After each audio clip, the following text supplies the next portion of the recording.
Hello everyone, welcome back to our channel science with us. आज का जो topic है वो है आपका component form in 2D and 3D। तो इस टॉपिक को शुरू करने से पहले हमने जो लास्ट टॉपिक कवर किया था, आइए उसको एक बार क्विकली रिकॉल कर लेते हैं। तो लास्ट टॉपिक में हम लोगों ने based on the coordinate inversion हम लोगों ने किसी भी क्वांटिटी को दो पार्ट में डिवाइड किया था, जिसमें से फर्स्ट पार्ट आपका जो था वो आपका स्केलर था और जो सेकेंड पार्ट था वो आपका वेक्टर था। स्केलर को फर्दर हम लोगों ने दो पार्ट में डिवाइड किया था, जिसको हम लोग कहते थे, फर्स्ट पार्ट को हमने कहा था ट्रू स्केलर और सेकेंड पार्ट को हम लोगों ने कहा था pseudo scalar. Pseudo scalar. Similarly vector को भी हम लोगों ने based on the coordinate inversion दो पार्ट में डिवाइड किया था, जिसका first part again true vector था और सेकेंड पार्ट जो था वो सूडो वेक्टर, और इसको काफी डिटेल में हम लोगों ने डिस्कस किया था। तो आइए शुरू करते हैं component form in 2D and 3D। तो सबसे पहले अगर हम 2D की बात कर रहे हैं तो हम उसमें क्या करेंगे, 2D प्लेन लेंगे। इस फिगर को ध्यान दीजिए, इसको मैंने कह दिया फिगर 1। ये एक्सिस जो है आपकी वो एक्स एक्सिस है, ये एक्सिस जो है वो वाई एक्सिस है।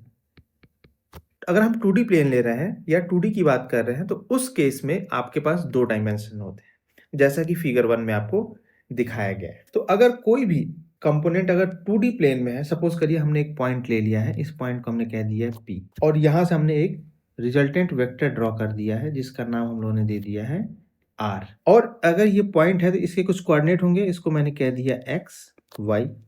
तो अगर इसको हम x जानना चाहें तो x एक्सिस पे कहाँ होगा, वो कहीं यहाँ होगा, ये आपका x है।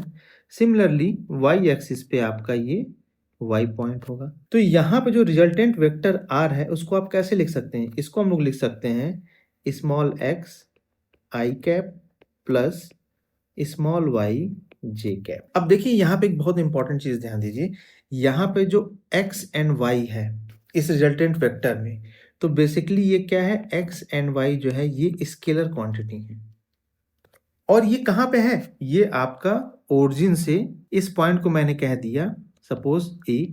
तो OA ओरिजिन से a के बीच की जो डिस्टेंस है इसको हम लोग स्मॉल x से डिनोट कर रहे हैं बेसिकली। सिमिलरली सपोज इस पॉइंट को मैंने B कह दिया है, तो ओरिजिन से पॉइंट B के बीच की जो डिस्टेंस है इसको हम लोग y से डिनोट कर रहे हैं। तो बेसिकली आपका x एंड y जो है वो एक सिंपल डिस्टेंस है जो कि स्केलर क्वांटिटी है, लेकिन i cap and j cap जो है ये आपका यूनिट वेक्टर है। जो i है बेसिकली ये x एक्सिस के अलोंग यूनिट वेक्टर है और j जो है वो y एक्सिस के अलोंग यूनिट वेक्टर है। इस यूनिट वेक्टर का क्या यूज है, इसका मैग्नीट्यूड क्या होगा, ये अभी हम थोड़ी देर में बताएंगे। अब हम अगेन इस इक्वेशन नंबर 1 की बात करें तो हमें रिजल्टेंट वेक्टर अगर हमें लिखना हो तो हम कैसे लिखेंगे।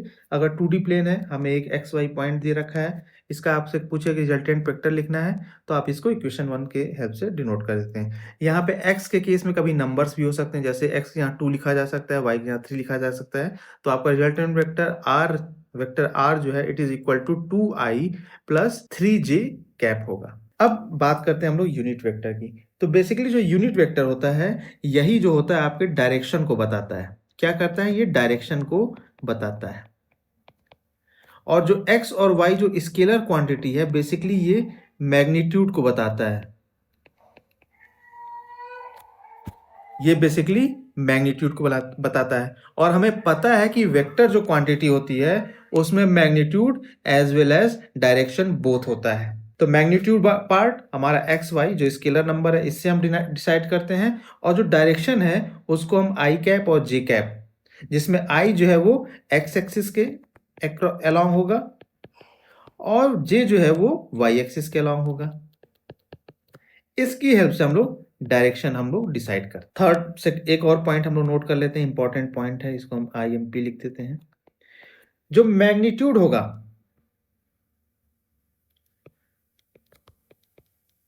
जो मैग्नीट्यूड होगा यूनिट वेक्टर का, magnitude of unit vector is 1। तो ये तो बात हो गई यूनिट वेक्टर की। अब हम इक्वेशन 1 की बात करते हैं। अगर हमें इसका जो है इस रिजल्टेंट वेक्टर r का अगर हमें मैग्नीट्यूड कैलकुलेट करना है तो इसे हम कैसे कैलकुलेट करेंगे? इसको हम लिखेंगे mod vector r is equal to square is equal to x square plus Y square, या इसको हम लोग लिख सकते हैं मॉड ऑफ आर, या इसको हम फर्दर रिप्रेजेंट कर देते हैं आर से, जो कि मैग्नीट्यूड रिप्रेजेंट कर रहा है रिजल्टेंट वेक्टर आर का। It is equal to under root x square plus Y square. अब यहाँ पे एक बहुत इंपॉर्टेंट क्वेश्चन है कि सर यहाँ पे हमने एक्स स्क्वायर वाई स्क्वायर लिख दिया, लेकिन आई और जे तो लिखा ही नहीं। तो देखिए क्या होगा, आप जब भी मैग्नीट्यूड लेंगे तो आप इसको ऐसे लिखेंगे। इसको मैं फर्दर सिंप्लीफाई करके आपको बता रहा हूँ कि वेक्टर आर का स्क्वायर है तो आप इसको लिखेंगे एक्स आई कैप का होल स्क्वायर प्लस वाई जे कैप का होल स्क्वायर, और यहाँ पे आप इसको X square I cap square plus Y square J cap square ऐसे लिख सकते हैं। यहाँ पे जो आई स्क्वायर और जे स्क्वायर है, इसको यहाँ पे आप समझ लीजिए कि आई स्क्वायर को आप आई कैप डॉट आई कैप लिख सकते हैं और इसकी वैल्यू 1 होती है। सिमिलरली जो आपका जे कैप स्क्वायर है, इसकी वैल्यू भी 1 होगी। ये इक्वेशन है वो किस फॉर्म में हो जाएगा, वो हमारे इस फॉर्म में हो जाएगा। और इसको फर्दर अगर हम लिखेंगे तो हमें फाइनली ये मैग्नीट्यूड का फार्मूला मिलेगा। तो न्यूमेरिकल पॉइंट ऑफ व्यू से ये काफी इंपॉर्टेंट है कि आपसे सम टाइम मैग्नीट्यूड या सम टाइम आपसे आपको कोऑर्डिनेट दिया रहेगा और उससे पूछा जा सकता है कि इसका रिजल्टेंट वेक्टर क्या होगा, ये आपसे पूछा जा सकता है। अब आइए हम 3D की बात करते हैं। तो इस फिगर को ध्यान दीजिए। सपोज मैंने इसको नाम दे दिया फिगर 2। यहाँ पे आपका ये एक्स एक्सिस है, ठीक है, ये आपका वाई एक्सिस है, और यहाँ पे ये आपका जेड एक्सिस है। और यहाँ पे मैंने जो पॉइंट है, इस पॉइंट को हमने कह दिया ये हमारा P है, जिसको मैंने रिप्रेजेंट किया स्मॉल एक्स, स्मॉल वाई और स्मॉल जेड से। और इस पॉइंट को अगर मैंने इस ओरिजिन के पर्सपेक्टिव से किया तो मैंने इसको कह दिया ये हमारा रिजल्टेंट वेक्टर आर है। अब यहाँ पे ध्यान दीजिए, ये जो आपका पॉइंट है तो यहाँ से यहाँ तक आपका ये स्मॉल वाई है। सिमिलरली आपका जो z है वो परपेंडिकुलर है x और y प्लेन के, तो हमने z को एज इट इज, सपोज ये जो पॉइंट है उसका एक हमने रिप्लिकेट देख लिया यहाँ पे, तो ये आपका कहीं z है, सेम यही डिस्टेंस आपका p का भी होगा। x जो है आपका वो यहाँ से यहाँ तक है। तो अब इस केस में अगर आपको रिजल्टेंट वेक्टर लिखना है तो आप कैसे लिखेंगे? तो अभी मैंने 2D की बात की तो कहा कि x के लिए जो यूनिट वेक्टर है इसको मैं आई कैप से डिनोट किया हूँ, y के लिए यूनिट वेक्टर को मैं j कैप से डिनोट किया हूँ, तो z के लिए जो यूनिट वेक्टर होगा इसको k कैप से हम डिनोट करेंगे। तो आइए इसके लिए हम लोग रिजल्टेंट वेक्टर, जिसको हम लोग r वेक्टर कहेंगे, it is equal to x i cap plus Y J cap plus z ठीक है, इसको ऐसे लिखेंगे, इसके लिए रिजल्टेंट वेक्टर।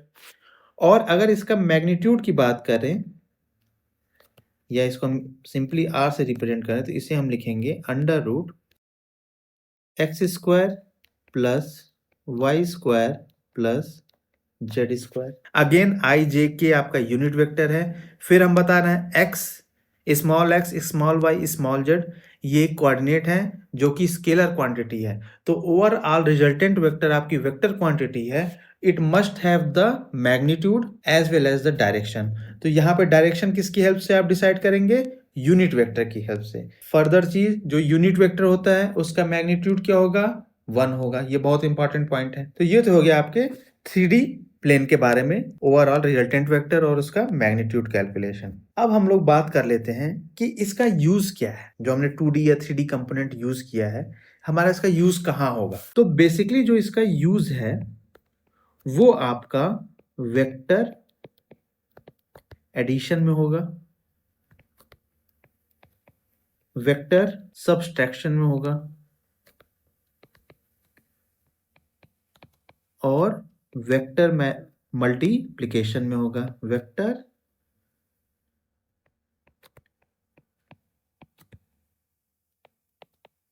मल्टीप्लिकेशन होगा।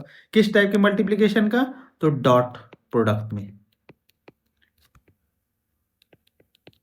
ये जो है वेक्टर एडिशन, वेक्टर सब्सट्रैक्शन और vector multiplication specifically dot product या डॉट प्रोडक्ट टाइप मल्टीप्लिकेशन में 2D और 3D कंपोनेंट वेक्टर का यूज होता है। ठीक है, बेसिकली ये क्या करता है, ये एडिशन सब्सट्रैक्शन और मल्टीप्लिकेशन को सिंपल को इजी कर देता है। तो आज के लिए बस इतना ही। Thank you very much for watching our videos. Please like share and subscribe to our channel और हमारा टेलीग्राम चैनल जरूर ज्वाइन कीजिए। वहां पे आपको सारे लेक्चर्स के PDF आपको इजीली अवेलेबल मिलेंगे। Thank you and bye.